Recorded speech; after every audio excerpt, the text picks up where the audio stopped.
Good morning. So, as Lauren said, I have a company called Drumar Consulting. I spent 30 years doing what you all do in distribution and importing.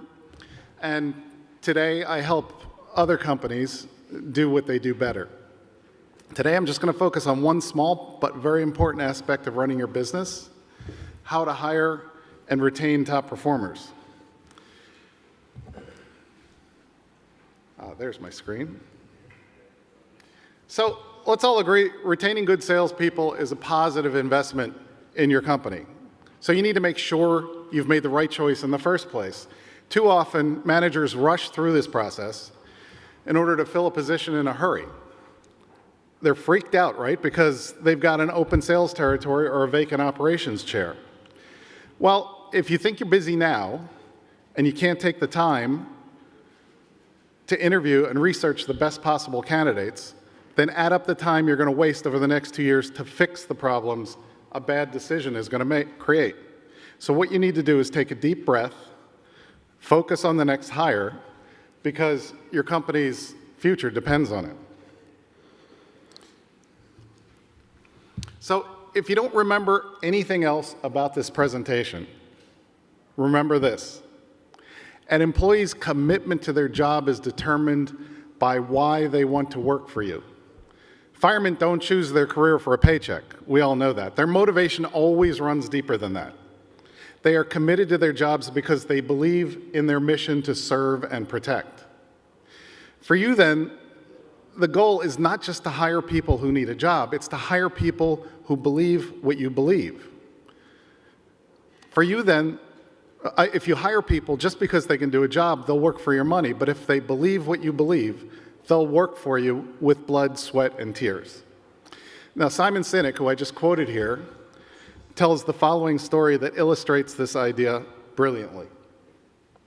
So, you've probably never heard of Samuel Pierpont Langley. But around the turn of the last century, he was the most widely known of the many people around the world, or the country, including the Wright brothers, trying to conquer powered flight. He was on the board of the Smithsonian, held a chair at Harvard University, knew all the great scientific minds of the day, and in 1903, after some success testing model planes, the War Department and the Smithsonian gave him $70,000 to develop a piloted airplane. That was a colossal sum in 1903. He hired the best engineers he could find and paid them well. The country was just itching for a breakthrough in aviation. He was followed closely by the New York Times, and everyone around the country was rooting for his success. By our current standards, you would think he had all the ingredients, right? Access to capital, the best people, and a willing market. Well, the Wright brothers, at the same time, the Wright brothers were pursuing the same goal. Yet they had none of the things we often consider to be the recipe for success. They had no financial sponsor. They paid for their interest in aviation profits from their bicycle shop. Okay, no one who worked for them had a college degree, including the Wright brothers. And pretty much no one else outside of Dayton, Ohio knew who they were. The difference between Langley and the Wright brothers, and I'm quoting Simon Sinek here, is that Orville and Wilbur were driven by a cause, by a purpose, by a belief. They believed that if they could figure out this flying machine, it would change the course of the world. Samuel Pierpont Langley was different. He wanted to be rich. He wanted to be famous. He was in pursuit of a result. The people who worked for the Wright brothers believed in their dream and worked for them with their blood, sweat, and tears. Langley's people were all paid professionals, and they worked for a paycheck. The Wright brothers eventually succeeded in taking off on December 17th, 1903. Once Langley found out he'd been beaten by the Wright brothers, what do you think he did? He gave up his efforts on powered flight. He could have worked on improving the design or building on the Wright brothers' success, but he didn't. He wasn't first, he didn't get rich, he didn't get famous, so he quit. And here's where Simon Sinek unwraps the story to get to the heart of the matter. People don't buy what you do, they buy why you do it. If you talk about what you believe, you'll attract those who believe what you believe. Get my water here. So how does this story relate to our hiring process? Well, if you want to make a successful hire, talk about your values and look for people who believe what you believe.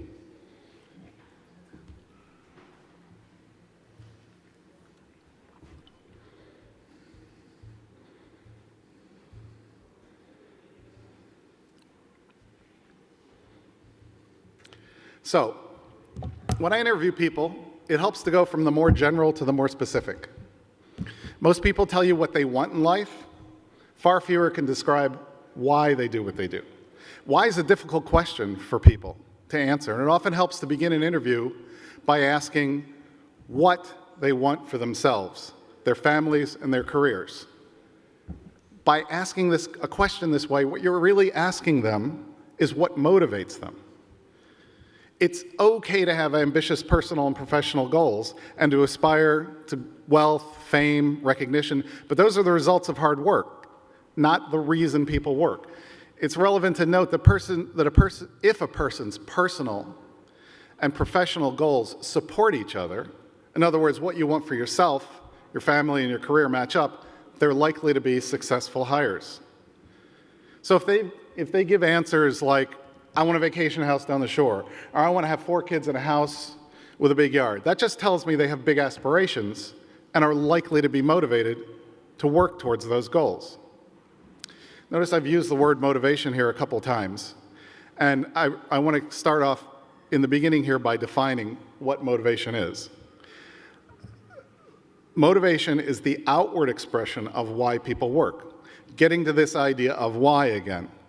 We'll talk more about what constitutes motivation in more detail in a few minutes. So, after asking what they want in life and career, you need to ask why they do what they do. So the second question I ask prospective hires is, why do you want to work for my company? The right answer is not for money or fame or prestige. Remember, those are results. The question goes to the heart of what makes people get up in the morning. By why, I mean, what's your purpose? What's your cause? What's your belief? This is the path to finding out what prospective hires believe and if it lines up with your company's values. Can everybody hear me okay? Okay. I'm sorry, I'm fighting a cold this morning, and my voice keeps going, so I need the water. Okay, so here's examples of what you might hear when you ask why people do what they do. I like the feeling when I close a big sale, or I enjoy competing to be the best salesperson on the team, or I look forward to breaking my own record every month, or I take pride in coaching my team to success, or I love it when the monthly financials balance out to the penny. What you're searching for here is their values, right? That's what you want to find out.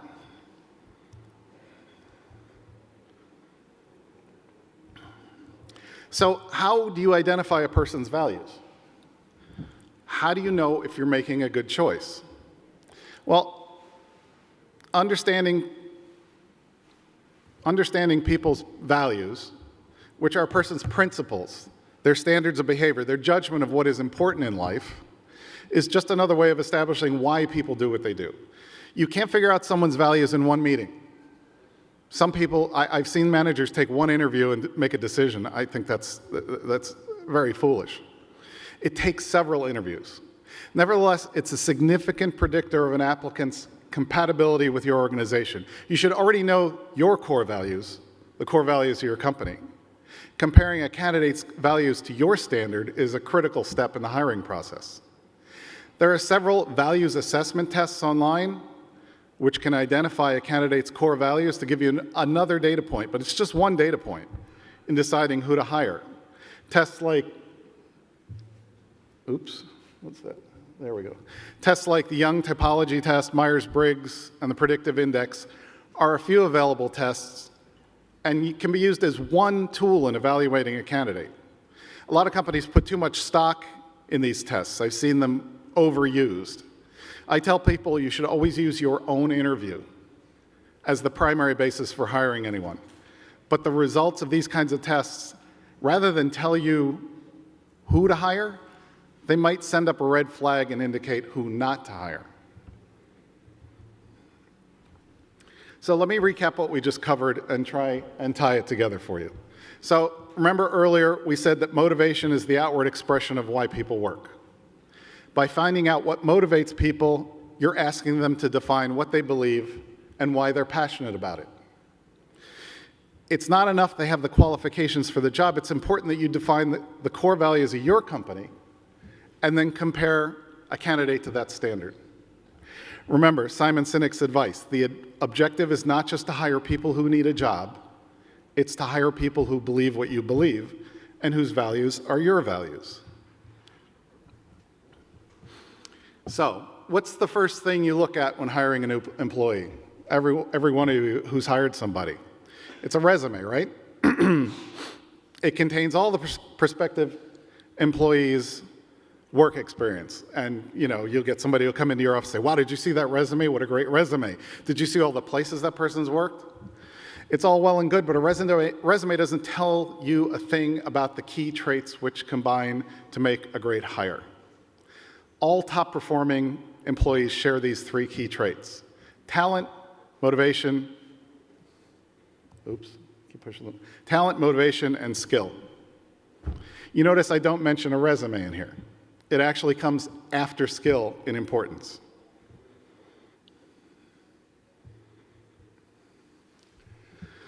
So I want you to take a look at this picture and tell me, what does this little girl's picture say to you? What does her expression alone tell you? She's confident, right? She looks energized. She has a smart look about her. She looks motivated. I like that stance with the arms crossed. Do you agree? I mean, would you hire her maybe to work a lemonade stand? And we get all this information from a picture. And do you know why? Because talent and motivation reflect who you are, not what you know. The points I brought up before all refer back to talent and motivation, not what she knows. A resume tells you what they know. What we do know about this young girl's, what do we know about this young girl's education or skill level? Nothing, really. We can tell by looking at her, she's probably got a 4th or 5th grade education. But that's not as important, because what you know changes over time and with training. But who you are doesn't. And that's what you want to get at when you're hiring. You want to get at who the person is, not necessarily what they know. You can always teach them what they need to know. Okay, so how do talent, motivation, and skill combine to make a great hire? Well, great salesmanship is a talent. It comes naturally and is not easily taught. Finding talented salespeople is extremely important, but it's not the only thing. Talent's wasted on someone who lacks the motivation to use it. And we've all hired that person who knows everything about wine or spirits, but is not motivated to sell. That's a bad hire. So what is motivation? Motivation is a combination of attitude and passion. Attitude is how a person views life. Is the glass half full or half empty? Is no obstacle too big? Passion is how eager they are to grab a hold of life and devour it. Do they have a passion for the work? Motivation cannot be taught. Let me say that again. Motivation cannot be taught. I hear managers talk about how to motivate their people. You can't motivate other people. You can incentivize them, you can encourage them, you can coach them, but motivation always comes from within. It can be learned sometimes, even later in life, but it's always self-learned. And while motivation comes from within, it's generated by external factors. The most common ways adults become more motivated is by some life-changing event that forces them to re-examine themselves. Like, it could be a near-death experience, it could be the loss of a loved one, a failure in one's career or personal life, or very often a tour of duty in the military will do it for a young person. Skill is the only component which can be taught after the hire.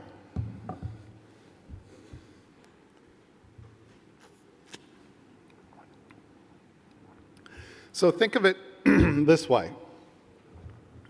If talent and skill are the engine and guidance system of a rocket, motivation is the rocket fuel and will have an absolute impact on the height to which the rocket, or in this case, our employee, will rise. Okay, so let's take a look at an interview technique called motivation-based interviewing, or MBI. In 2011, Carol Quinn wrote a great book called Motivation-Based Interviewing. It's a widely used interviewing technique that's simple, it's highly effective for training, for hiring top performers.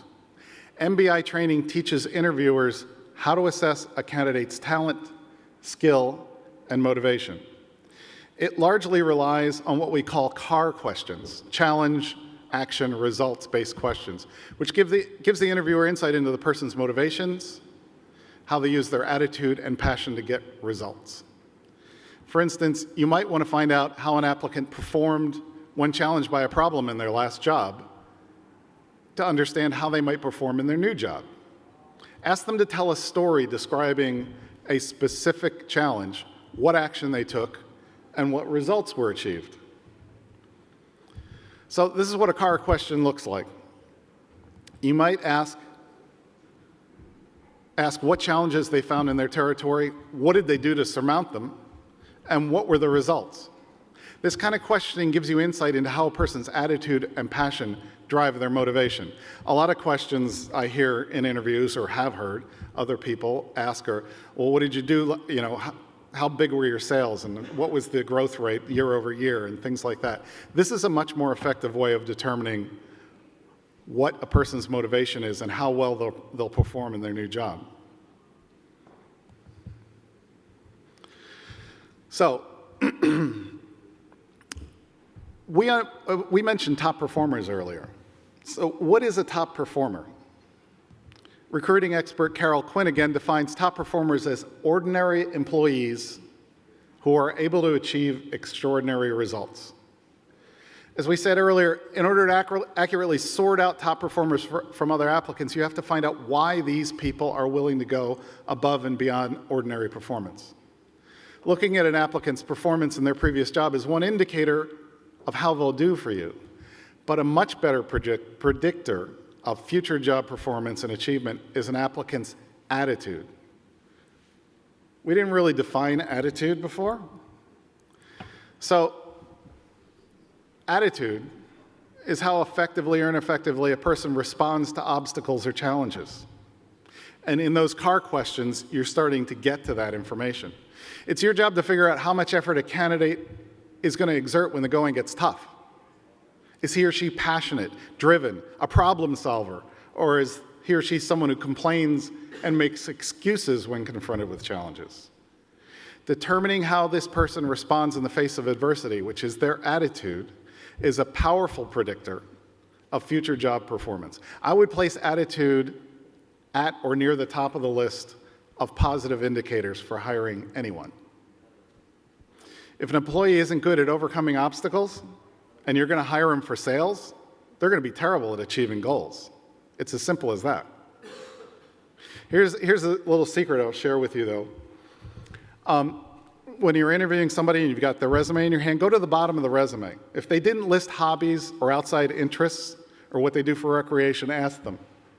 Because if someone's a climber or a marathon runner or plays chess regularly or competes in online gaming or volunteers helping the disadvantaged or works with troubled youth, they're likely to be the kind of people who regularly overcome obstacles.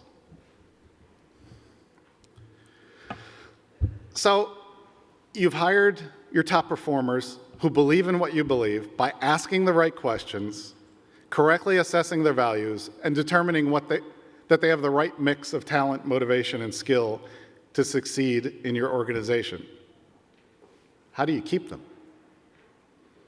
Well, employee retention is one of the hallmarks of a well-run company, and retention is always a function of your culture. Compensation and promotion are not the driving factors in why your best people stay. Some managers and owners think they just keep throwing money and they will keep their employees, but it's your culture that makes them stay. Remember, compensation and promotion are results. They make retention enticing, but people stay when they believe what you believe and are invested in your culture. A study Gallup did last year confirmed this concept. They concluded that if your employees cannot define your organization's identity and what's distinctive about it, they're likely to head for the exit, which means culture needs to be a part of any retention strategy. So, when you're managing a company, it's hard to touch every employee to ensure that they're engaged with you and your vision. But that is exactly what you need to do. Don't assume that all of your employees are happy. Employees 1, 2, and 3 levels below you don't have the benefit of working for you directly. For them, their manager may have terrible people skills and may be an unresponsive coach. Remember the quote by Peter Drucker, "People leave managers, not companies"? Take it to heart. If you don't build a relationship with everyone in your organization below you, especially your top performers, you can lose valuable people because of one bad manager. You can build these relationships in a lot of ways. Just greeting your employees with eye contact and a handshake is a great start. The owner of my previous company used to do this at every single meeting without fail.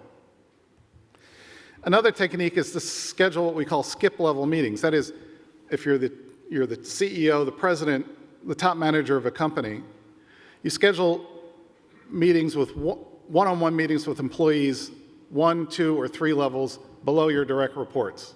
They can be brief, informal, they can be lunch, they can be coffee, they can be a glass of wine, but you should be touching those people's 1, 2, and 3 levels below you so that they know who you are and know what your values are. Speaking frankly about their satisfaction, observing what they say, and observing what they don't say can give you critical insight into where you might have weak links in your management team. It's also critical for top managers in your organization to ask why their employees stay. Knowing why they stay. In other words, why are you still here? Why do you still want to work for us?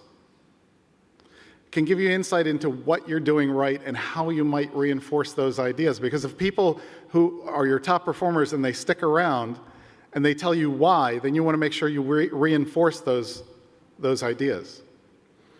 Too often, as an owner or a CEO, you find out this information in an exit interview. And of course, then it's too late.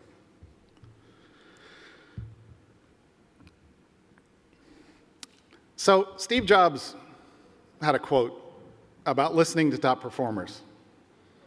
He said, "It doesn't make sense to hire smart people and then tell them what to do." He said, "We hire smart people so they can tell us what to do." Pretty good advice from a very successful company. So you want to establish a culture which takes input and rewards your top performers, right? If you've gone to the trouble of hiring the best people, you want to take input from them and you want to reward them. Too many organizations build their culture around the average performer. And by doing that, they're simply encouraging average performance. And they attract more average performers. According to Gallup, the way to build a culture around high performance is to listen to the needs and wants of your highest performers. Learn where, when, how, and why they want to work. Shape your culture to connect your overall strategy with what top performers value most and what enables their success. Regularly check in for stay conversations to make sure your strategy is on track. And if you want your employees to work as hard as you do, then compensate them accordingly. Why else would an employee kill themselves for you when you own the company and they don't? You've got to pay them. The company I worked for most of my life had a phenomenal retention rate in an industry that's plagued by high turnover, especially in sales. One employee we hired after we'd been in business for 20 years jumped on board with a gasp and a sigh of relief saying, "Oh my God, I finally made it." And I asked what she meant. She replied, "Well, everyone knows that someone in your company has to die or win lotto to get a sales position in this company." I was kind of floored because I didn't realize from the inside looking out how people saw us. But that was one reason, one of the reasons it was so hard to get in, because we retained everybody. The reason was the culture. And the person was expressing something that the owner of the company had to be proud of. No one wanted to leave our great little company.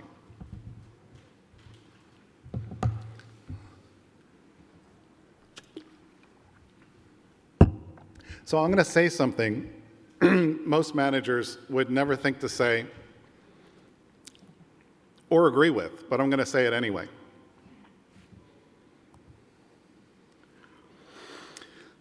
Firing an employee, especially a salesperson, for non-performance is a failure of management. Firing any employee, especially sales reps, is very costly. Overall, it takes about 3 years, this has been my experience, no matter what you say, or no matter what the salesman says, it takes about 3 years for a new sales rep to be fully up and integrated, comfortable with portfolio and systems, posting healthy increases in sales. In 25 years as a sales manager and 5 years as a CEO and president of sales organizations, I only had to fire 3 people for non-performance. There are other reasons to fire people. This was non-performance.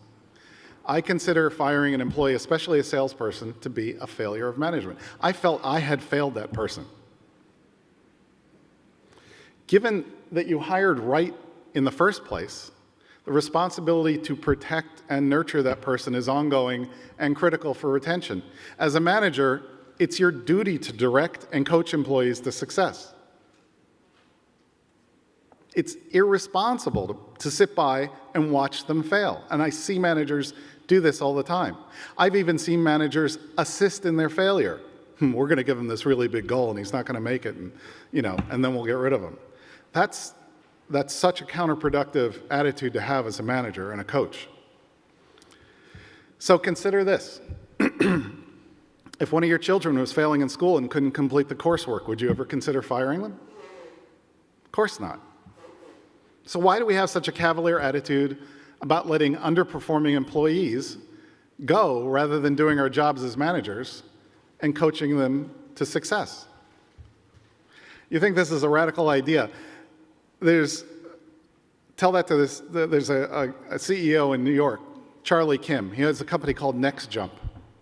They operate right here in New York. Charlie implemented a policy of lifetime employment. Now, I'm not suggesting this, but if you get a job at Next Jump, you cannot get fired for performance issues.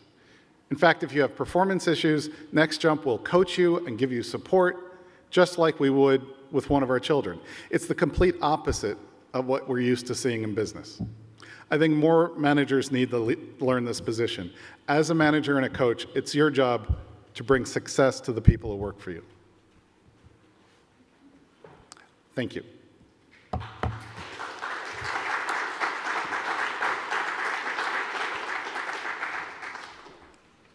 Hello? I can take questions if you have them. If anybody has questions, raise your hand. Do you have a mic out on the floor? Hello? Yeah. Anyone? No? Okay. I said a lot there. If you'll all, I believe, did they get a copy of the presentation or just the video? Lauren? Both. Okay. So you get a copy of the presentation. My email address is on there. If you want to email me with questions, feel free. Happy to discuss anything we talked about here. Okay. Thank you.